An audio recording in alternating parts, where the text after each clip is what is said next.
जय हिंद दोस्तों, स्वागत है आपका मेरे यूट्यूब चैनल पर। मेरा नाम सोहेल मिश्रा है। जैसा कि आपको पता है कि हमने एक पॉडकास्ट सीरीज स्टार्ट की है, तो उस पॉडकास्ट सीरीज के हमारे पहले गेस्ट हैं श्री जावेद सिद्दीकी सर। सर, स्वागत है आपका यूट्यूब चैनल पर हमारे। और आप अपने बारे में बताइए सर, आप कैसे हैं, आपको कैसा लग रहा है? जय हिंद सभी को। और बहुत शुक्रिया, बहुत आभार सुमित जी का, जो अपने इस सीरीज में पहले ही एपिसोड में हमें अब मेहमान बनाया। बहुत शुक्रिया, बहुत आभार। मैं जावेद सिद्दीकी और हमारा national genius institute of technology computer institute जो रसूलाबाद प्रयागराज में चल रहा है और पिछले 5 सालों से चल रहा है। हम कंप्यूटर डिप्लोमा कोर्स करवा रहे हैं नाइलेट बोर्ड से, ओ लेवल, ट्रिपल सी और प्राइवेट सेक्टर में जॉब के लिए, जैसे डीओएपी कोर्स होता है, डोएप है और एडीसीए है, टैली अकाउंटिंग जीएसटी के साथ है। ये सारी कोर्स कंप्यूटर के करवा रहे हैं, डिस्टेंस कोर्स भी करवा रहे हैं, जिसमें यूनिवर्सिटी, सुभारती यूनिवर्सिटी हुई, हिमालयन गढ़वाल हुआ, कलिंगा, कई यूनिवर्सिटी से हम कोर्स भी करवा रहे हैं। जैसे एमए, बीए, एमकॉम, बीकॉम वगैरह हम करवा रहे हैं। तो ये सारी चीज़ें, और जो अभी शुरुआत हमने एक न्यू रखी है कार्य वहाँ चल रहा है, वो प्ले स्कूल की, जी, जो हम नैनी जी, में अभी बनवा रहे हैं। जी। सर, ये तो दिख ही रहा है, इतने सारे आपने जो सम्मान आपको मिला है, बड़ों का आशीर्वाद मिला है, तो ज़ाहिर-सी बात है इसके पीछे बहुत बड़ा संघर्ष भी रहा होगा, समझ सकते हैं। सर, आप थोड़ा इसके 2 मिनट इसके बारे में सर बताइए कि ये सम्मान है, इसके पीछे का कारण क्या है, राज क्या है सर, इसका बताइए थोड़ा? इसके पीछे राज कुछ नहीं है। जी, ये सम्मान है, बड़ों का आशीर्वाद है, जी, बड़ों का आशीष है जो मिलता है। हम एजुकेशन के साथ-साथ जी। हम दिव्यांगता के क्षेत्र में काम कर बहुत रहे हैं। बढ़िया सर। बड़े भाई श्री नारायण यादव जी हैं, जिनके दोनों हाथ नहीं हैं और वो राजकीय पुरस्कार से 2-2 बार सम्मानित हैं, कई प्रदेशों में सम्मानित हैं। मैं उन छोटे भाई की तरह वो हमको अपने साथ लिए रहते हैं और हम लोग मतलब दिव्यांगता के क्षेत्र में काम कर रहे हैं। इस बार जो फरवरी आ रही है, 24 फरवरी को एक कार्यक्रम होता है, बड़ा कार्यक्रम होता है। हम लोग हर साल जी, दिव्यांग साथियों को हम जी, लोग शादी करवाते हैं। जी, जी, तो पिछले 17 साल, इस बार 17वां साल रहेगा। हमें उम्मीद है कि लगभग 5 साढ़े 500 से ज़्यादा जोड़ों की शादियाँ हम लोग करा चुके हैं। पिछले हम 7-8 सालों से जुड़े हुए हैं उस संस्था में, अनाम स्नेह परिवार, जिसमें जिसकी पूरी जो टीम है, उसमें राठी दीदी हैं, अधिवक्ता इलाहाबाद हाई कोर्ट, और अनुराधा दीदी हैं, और भी कई लोग हैं, घनश्याम मास्टर जी हैं। पूरी टीम, अगर एक-एक लोगों का नाम लिया जाए तो मैं एक तरह से बता दूँ, अनाम स्नेह परिवार। हम जी, लोग दिव्यांगों की शादी करवा रहे हैं, उनके लिए रोज़गार मुहैया कराते हैं।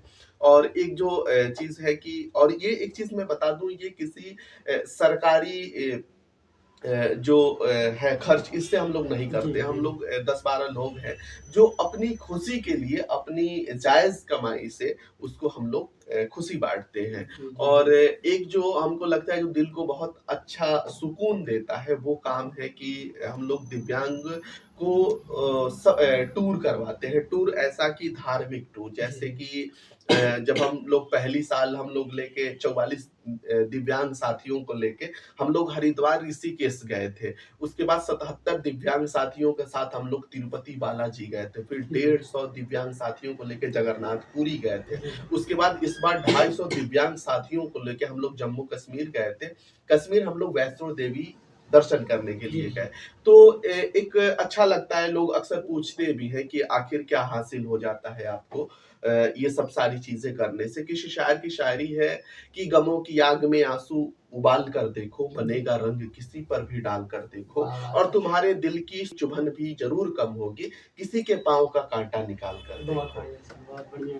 सर, ये जो आपका ये सब संघर्ष है और जो आपका ये ब समाज के प्रति प्यार है, जो देश सेवा है, जो आप ये कर रहे हैं, ये ज़रूर आपको एक नई ऊँचाइयों, एक नई बुलंदियों तक ले जाएगी।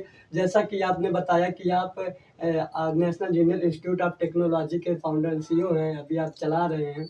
तो सर, ये आप एक कंप्यूटर का ज्ञान दे रहे हैं, तो सर आप थोड़ा ये बताइए कि आज के समय में कंप्यूटर की जानकारी होना क्या कितना हो सकता है? क्या इसका महत्व है कि कितना कंप्यूटर की जानकारी होना चाहिए? हम ये देखते हैं कि कदम दर कदम हमको टेक्नोलॉजी का सहारा लेना पड़ता है, और आज के इस दौर में हमें टेक्नोलॉजी के साथ बहुत ही तालमेल करके चलना है, क्योंकि हमें बहुत ज़रूरत है। अगर आपको चलना है इस दौर से, दौर के साथ चलना है, दौर के साथ दौड़ना है, तो आपको टेक्नोलॉजी का सहारा लेना पड़ेगा। और देश के यशस्वी प्रधानमंत्री जी भी ये बात कहते हैं कि आपको टेक्नोलॉजी के साथ चलना है। अगर आपको विकास अपने आप में लाना है, देश को आगे बढ़ाना है, तो हमें टेक्नोलॉजी। आज से कुछ साल पहले जब प्रधानमंत्री जी ने ये बात कही थी कि हमें डिजिटल इंडिया बनाना है, तो हम लोगों को ये लगता है कि नहीं, इस दौर में कैसे एक छोटे ठेले वाले दुकान पे कैसे ये लोग टेक्नोलॉजी का जैसे डिजिटली कर पाएँगे। लेकिन अब वो हम देख रहे हैं कि अगर एक कोई ₹5 का समोसा भी खा रहा है, तो हम ऑनलाइन उसको पे कर देते जी, हैं। जी। तो ज़ाहिर-सी बात है, ये टेक्नोलॉजी का ही देन है और ये दिखता है।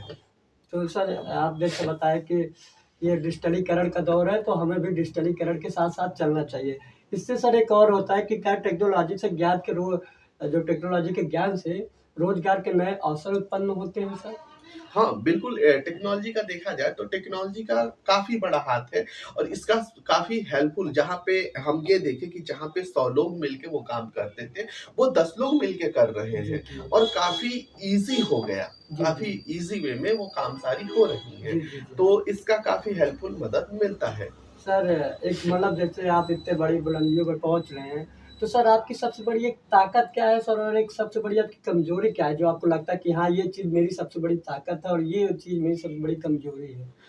ताकत तो देखिए, जो आप समाज के लिए करते हैं, समाज के लिए आप जब आगे आते हैं और बेहतर समाज की आप परिकल्पना करते हैं कि जी। बेहतर, तो आपको आप रूपी बड़ों का आशीर्वाद मिलता है और बड़ों का आशीष मिलता है, जिससे आप कुछ बेहतर कर लेते हैं। जी, जी। और कमजोरी ये कह लिया जाए कि जैसे सामने वाले पे थोड़ा विश्वास कर लेना, जी। तो ये चीजें हैं कि कभी कभी लड़खड़ा जाते हैं पाँव। जी, तो जी। ये सारी कमज़ोरी रही, बाकी आत्मबल मिलता है बड़ों के आशीर्वाद से। जी, जी, जी। तो सर आपका मतलब जैसे कर रहे हैं, ये बढ़िया बातें चल रहा है, तो आपने ये सोचा होगा कि आपका कोई विज़न होगा फ्यूचर में, आगे आने वाले 5 सालों में आप अपने आप को कहाँ देखते हैं सर? आपका फ्यूचर गोल्स है कुछ?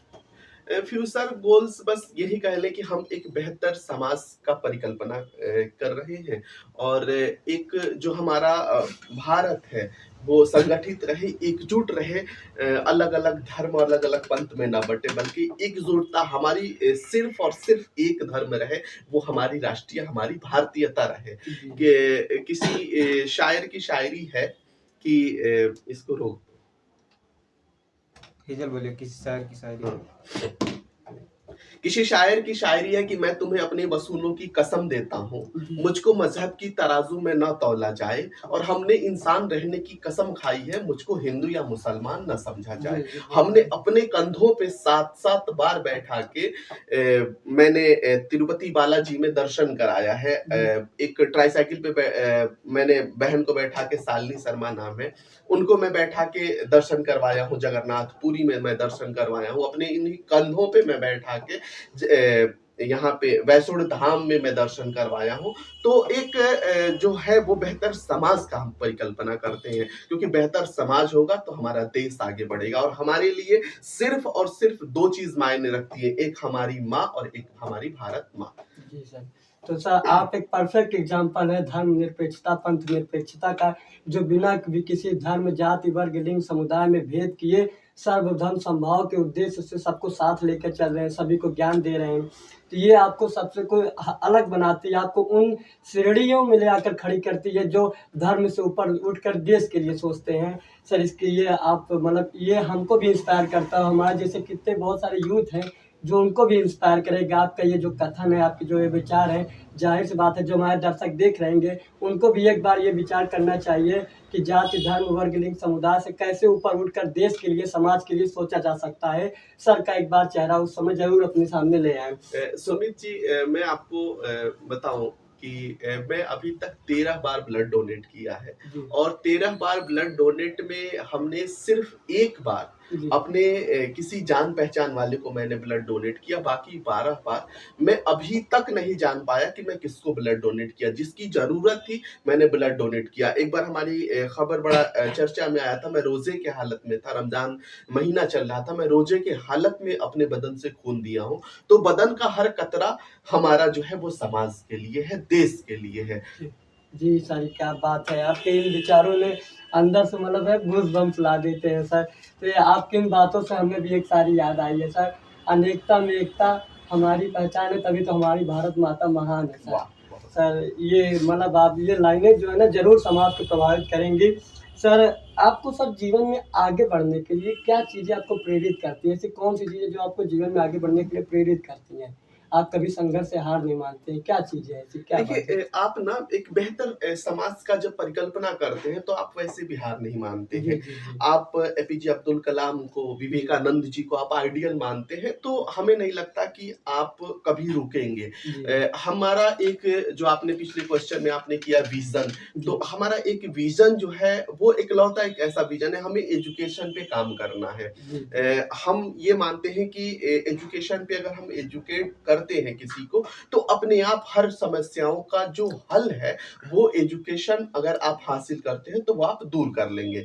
हम ये आप ऐसे माने कि अगर आप पढ़े लिखे हैं तो आप एक बेहतर समाज बना सकेंगे। जी, जी, आपकी जो परेशानियां हैं वो पढ़ाई से ही दूर हो सकती हैं। हम ये मानते हैं कि हम एक छोटे से गांव से निकले जिसके पिताजी चिट्ठी बांटते, जी, जी, अभी भी पोस्टमैन हैं, वो चिट्ठी बाँटते हैं और उनके 3 लड़के यानी 5600 से 6000 रुपए की सैलरी में 3 लड़के शहर प्रयागराज में पढ़ रहे थे जी, और एक छोटा वाला लड़का जो बीएसएफ में सेलेक्ट होता है 2018 वाली वैकेंसी में। हम अब अपना इंस्टीट्यूट चला ही रहे हैं और उसके बाद जो हमसे छोटे वाले हैं परवेज, वो भी पढ़ रहे हैं, इलाहाबाद यूनिवर्सिटी में पढ़े, ग्रेजुएशन हुआ, उनका पीजी हुआ। तो हम ये मानते हैं कि आप पढ़ें, पढ़ने से आप हर आपकी समस्याओं का जो हल है वो पढ़ाई से दूर हो सकती है। इसलिए हमें जो काम करना है, जो हमारा विज़न है, वो एजुकेशन के लिए है जी, कि हम ये सोचते हैं कि हम जो समाज जो पिछड़ गया है, चाहे वो किसी भी कौम से आता हो, किसी भी जात से आता हो, उसको हमें मेन स्ट्रीम में लाने के लिए उसको हमें पढ़ाना है। जय सर आपके विचार से मैं सहमत हूँ कि शिक्षा सर वो शेरनी का दूध है जो पिएगा वो दहाड़ेगा बिल्कुल, सर। बिल्कुल। सर आप समाज के अंतिम व्यक्ति को भी शिक्षित करने का प्रयास कर रहे हैं। ये आपकी दूरदृष्टि सर, ये आपके सर जो ये आपके विचार हैं ये आपको महान बनाते हैं सर। जब महान के तो सर जैसा लगे बहुत बड़ी श्रेणी हो गया है, लेकिन कहीं न कहीं आप इसकी ओर अग्रसर हो रहे हैं। सर एक समस्या आती है सर, जो हिंदी मीडियम के छात्र होते हैं, जो गरीब, आप देखिए कि आप भी गाँव से ही आए होंगे। आप हम भी हिंदी मीडियम के छात्र रहे हैं, हम भी हिंदी मीडियम के छात्र हैं। तो हमें एक समस्या आती है जब हम बड़े शहरों में आते हैं ना, तो जो कंप्यूटर के जो सब टेक्निकल शब्द होते हैं, उनको समझने में कठिनाइयाँ आती हैं। जो हिंदी मीडियम के छात्र रहे हैं, तो वो कौन-कौन सी समस्याएँ हिंदी मीडियम के बच्चों को कंप्यूटर के अध्ययन करने में आ सकती हैं और बच्चे उन समस्याओं को कैसे दूर कर सकते हैं सर? ये मेरा मतलब आखिरी प्रश्न है आपसे। देखिए, हमको नहीं लगता कि आप एजुकेशन हासिल करना चाहते हैं, तो उसमें भाषा का बहुत वो हो। हाँ, थोड़ी बहुत समस्याएँ होती हैं, लेकिन पता है कंप्यूटर जो है ना, वो प्रैक्टिकली ज़्यादा है। जी, जी। मैं अगर एक तरह से देखूँ तो कंप्यूटर पे आप ना वर्क जो आप करेंगे, वो प्रैक्टिकली ज़्यादा करेंगे। जी। हमारे यहाँ भी कई ऐसे स्टूडेंट आते हैं जिनको लैंग्वेज को लेके समस्याएँ रही, यहाँ तक कि जो गाँव से आती रही, एक महिला आती रही, लगभग 46 ऐज रहा उनका, मैं नाम नहीं लूँगा।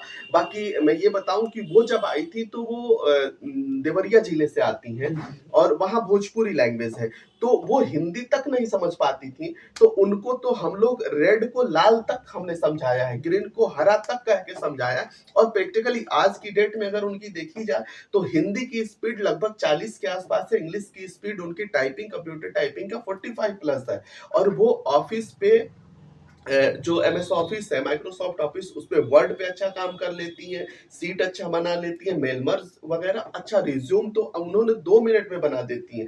तो अगर ये आप सामंजस्य देखेंगे तो इसमें प्रैक्टिकली काम अच्छा ज़्यादा रहता है और ये बहुत अच्छे से हो जाता है इसमें। और एक चीज़ और मैं बता दूँ, डिजिटली अगर देखा जाए तो इसमें काफ़ी, जैसे ना पहले क्या था कि हम लोग नोट करवाते थे, अब क्या हुआ इसमें कि अब तो डिजिटल बोर्ड लग गए, हम लैपटॉप से कनेक्ट करके डिजिटली आप हमको प्रैक्टिकल दिखा सकते हैं। तो इसमें सारी चीज़ें अब कोई समस्या नहीं है। अगर ठान लें आप कुछ करने का तो बेहतर कर सकते हैं। तो सर आपका जैसा कि आपने बताया इसके इंस्टीट्यूट के बारे में थोड़ा-सा हम और बताना चाहेंगे। अगर आप कंप्यूटर से रिलेटेड किसी भी जानकारी के बारे में किसी भी कोई भी डिग्री करना चाहते हैं, कुछ भी सीखना चाहते हैं, क्योंकि एक खासियत है यहाँ की, ये सिर्फ़ आपको डिग्री नहीं देंगे, ये आपको सिखाते हैं। आपको डिग्री और सीखने के बीच का अंतर पता चल जाएगा इस इंस्टीट्यूट में आने के बाद। आप विज़िट कर सकते हैं, संजय ब्रदर्स चौराहा जो ढलान है यहाँ पर आके national genius institute of technology आइए। आपको कोई भी डिग्री करनी है, डोएप, ओ लेवल, ट्रिपल सी, किसी भी प्रकार का कोई भी आपको कंप्यूटर का डिप्लोमा करना हो, आप एक बार ज़रूर विज़िट करिए, सर से मिलिए।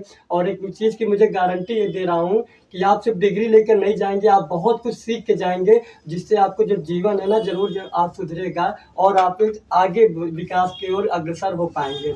तो सर मैं बहुत-बहुत आभार व्यक्त करता हूँ, आपने मुझे एक मौका दिया। आप भी बोलना चाहेंगे मेरे बारे में कुछ? देखिए हम ये कहना चाहेंगे कि जो इसको थोड़ा-सा रोक दो, इसको बीच में डालना है, ठीक है? ये जो एंड वाला है, अभी एंड कर रहे हैं हाँ, क्या? हाँ। हाँ, तो थोड़ा-सा उसके पहले वाला, हुँ, ठीक? यहाँ हम कर दे रहे हैं। जी। ये किसी भी कंपनी को या किसी को भी आगे बढ़ने में हम चाहेंगे कि इकलौता आगे बढ़े तो हम आगे नहीं बढ़ सकते हैं। जो आप आगे बढ़ते हैं तो आप अपनी टीम से आगे बढ़ते हैं। तो ये जो एनसीईआरटी है, national genius institute of technology, इसमें पूरे स्टाफ का, पूरे परिवार का, स्टाफ नहीं हम बल्कि पूरे परिवार को मानते हैं। एनसीईआरटी परिवार का बहुत सहयोग है, बहुत साथ है। सब लोग अपना-अपना काम जिस टीचर को क्लास लेना हो, जिसको लैब लेना हो, सब लोग अपनी ईमानदारी से सब काम कर रहे हैं। मैं आपको एक और जानकारी दे दूं सुमित जी की, लगभग 5 सालों से हमारा कंप्यूटर ये सेंटर चल रहा है। पिछले 5 सालों में लगभग 250 प्लस हमने फाइनल सिलेक्शन दे रखे, चाहे वो जूनियर असिस्टेंट हो, इलाहाबाद हाई कोर्ट हो, एसएससी हो, सीआरपीएफ अभी हेड कांस्टेबल का जो रिजल्ट आया, जो भी वैकेंसियां आती है, अगर उसमें कंप्यूटर टाइपिंग मांगा है तो आप यहाँ आके विजिट करिएगा। हम लोग 7 से 8 बैच चलाते हैं। स्थिति ये हो जाती है कि हम लोग एडमिशन बंद कर देते हैं। तो कहीं ना कहीं ये हम लोगों का ईमानदाराना मेहनत है, जिसके बदौलत वो रिजल्ट दिखती है। ओ लेवल का आप रिजल्ट देखें तो चारों पेपर एक सेमेस्टर में देके और चारों पेपर अच्छे नंबर से पास हो जाना, ये कहीं ना कहीं टीम वर्क की मेहनत रहती है। जी। तो एक बार आप लोग ज़रूर विज़िट करिए सर। हम उम्मीद करते हैं कि हमारी मुलाकात आप जब भी फ्री होंगे नेक्स्ट टाइम फिर से होगी। तो सर आप मेरे बारे में कुछ नहीं बोलना चाहेंगे? सुमित जी बहुत अच्छा मेहनत कर रहे हैं और ये बहुत ही अच्छा कार्यक्रम आप लोगों के बीच लेकर आ रहे हैं। ये पहली प्रयास है। हम दोनों लोग नर्वस है क्योंकि हमारा भी पहला प्रयास है। तो बिल्कुल अगर वो रहेगा, आप लोगों का साथ रहेगा तो कुछ बेहतर कर पाएंगे। और हमको सुमित जी में दूरदर्शिता दिखती है, एक बेहतर इंसान बनने की, और एक हमको लग रहा है कि आगे चल के ये और बेहतर करेंगे, क्योंकि आपकी जो आत्मविश्वास है वो दिखती है सुमित जी। तो बहुत इनके चैनल को सब्सक्राइब करें। और ये भी है कि इसमें कमियां कहाँ दिख रही हैं, वो कमियों को आप कमेंट बॉक्स में बताएं। अगर बेहतर कर रहे हैं तो बेहतर बताएं, क्योंकि आपके ही आशीर्वाद से, आपकी ही सहयोग से, आपका ही सपोर्ट से कहीं ना कहीं आगे बढ़ेंगे। तो मैं ये गुजारिश करूंगा कि आप सुमित जी के चैनल को सब्सक्राइब करें और ज्यादा से ज्यादा कमेंट इसमें करें कि कौन सी पॉइंट रह गई या इसमें और क्या बेहतर किया जा सकता था और आपको क्या अच्छा लगा। मिलते हैं अगले एपिसोड में, तब तक के लिए जय हिंद।